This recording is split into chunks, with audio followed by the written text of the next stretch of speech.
Thank you, Amanda. Interesting stuff from both Amanda and Wendy today. Now, we already heard from one author we met up with at the New York Comic Con. We also got a chance to meet back up with Russ Colchamiro, whose new novel Finders Keepers debuted at the con. Check it out.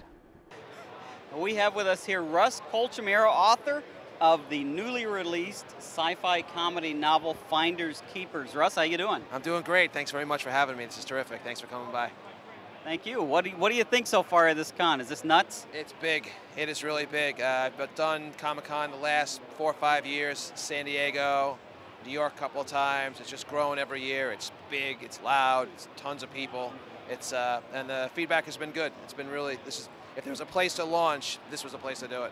Cool. Well, now this, as he said, this is the launch of his new novel. This very con is the first place it's ever been available. Right. Have you had a chance to get out and actually look at any of this? You know, I have actually. I just did a lap around some of the people doing signings over on that side, and then Artist Alley, and then looped around into the big room with all the giant displays. You know, they're doing the music video over up front, and the big screen karaoke, and some of the big displays. We just passed the Green Hornet display on the other side with the car, which I actually saw for the first time out in San Diego about 2 years ago. It's awesome. It's like the Batmobile. It's cool. It was pretty cool. It's very cool. It was. Well, this novel is, I actually was lucky enough to be able to read this novel when it was just a manuscript before it was published, so that was right. cool. So I've already read this, even though it's brand new. Right. To me, it was very much like a Hitchhiker's Guide to the Galaxy Yes. kind of thing. Hitchhiker's Guide to the Galaxy, or fans of Terry Pratchett, Quantum Leap, Time Bandits. It's sort of this, all cool stuff. yes, very sort of a galactic romp. The premise is that you've got these two guys who are sort of caught in that netherworld between college and a career, and they're out on a backpacking trip across Europe, and their biggest worry is, am I going to get the hot girl? Can I make my train to Amsterdam? But meanwhile, they've come into possession of a jar that contains the universe's DNA, but they don't really know what they have. Meanwhile, these galactic characters are all after them who want that jar, but you, as the reader, you know they're being chased, but they don't know. So while they're hung over from a night out of boozing, traveling around Europe, the fate of the Milky Way is literally going to like crumble around them, and they're right at the epicenter.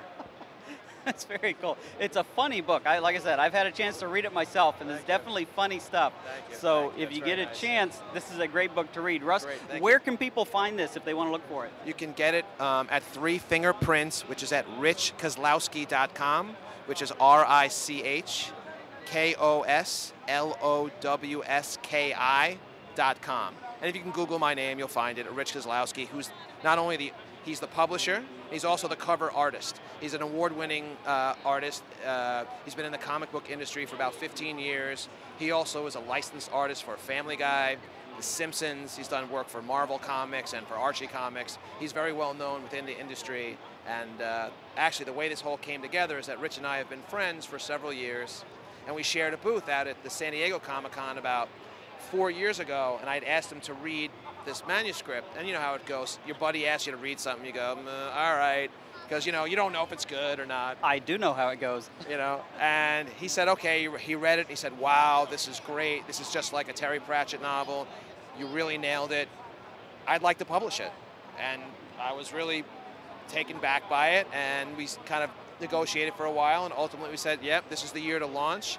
And we talked about who would do the cover art, and right away he said, oh, I definitely want to do the art, and I was thrilled to have him do it. I almost didn't want to ask. I didn't want to impose on him, and he offered, and it's a beautiful piece of art.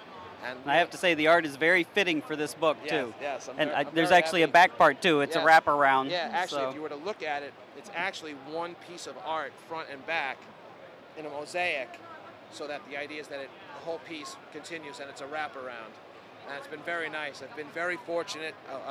Some very talented people themselves have already given me some very nice endorsements. Thomas O'Callaghan, he's a best-selling author internationally. Had some he compared my book to Fantasia. And Rob McNaughty, who's absolutely hilarious. He's a comedian. He's been on David Letterman. He gave me a wonderful promo. And another writer, Jim Chambers. I've been very fortunate. You never know what people are going to think when you ask them to read your book, but I've gotten a lot of compliments, which is very nice because, you know, everybody thinks that their book or their movie is great. And you love it because it's yours, but you don't know. So when other people validate it, it's very encouraging, and I'm very appreciative because they don't have to. People don't have to take the time to read it, and even if they read it, it doesn't mean they're going to like it. And even if they like it, they don't owe it to you to say something nice about it. But they did, and they were willing to put their name with my work, so I'm very appreciative of it. The fans have been great. I've had a lot of people come by, friends, people I didn't know. Just on Twitter alone, at least a half dozen people came over to me and said, hey, I saw you on Twitter. I saw that Rich Kozlowski was the artist. It must be good, and they bought copies. It's really been very good, and just for you guys, just to take the time and talk to me, it's really, I appreciate it. I love getting the word out, and I think there's a real market for it. I think people will like it. And as I ask with everyone who reads it, if you like it, tell everybody. If you don't, just tell me. There you go. I have to say, if you like very, very serious, dramatic sci-fi, this is probably not your kind of thing. No. You should try it out anyway. Yes. But if you like a lot of humor, this is some funny stuff. You got to check the book out. So check out the website. What was the website again? So it's richkozlowski.com. That's RichKoslowski.com. And you could just Google Three Finger Prince. It says press up there, but it's actually Prince. Three Finger Prince. You can Google it and you can find it. It's available for sale online right now. And we do free shipping in the U.S. Free shipping. There you go. Not about half of our audience is from the U.S., but for those of you who are Yanks, free shipping.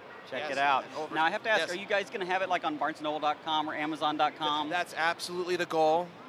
We're talking to them, and we are now working on getting an ebook version available. I just had a conversation with a gentleman 2 days ago here at the show, and I think we're going to do an ebook, which may be available fairly soon, in fact. Well, that's cool. For you who are the types who like that kind of stuff, that is very, very cool. Yes. In my case, I like the paper. Yeah, well, I want to hold it in my hands. I can't help it. Too. Yes, yes. But, yeah, it's great. Yeah. I know a lot of younger people are not into that. They want just this electronic thing. That's fine. That's cool. If that's what you want, you can get it either way.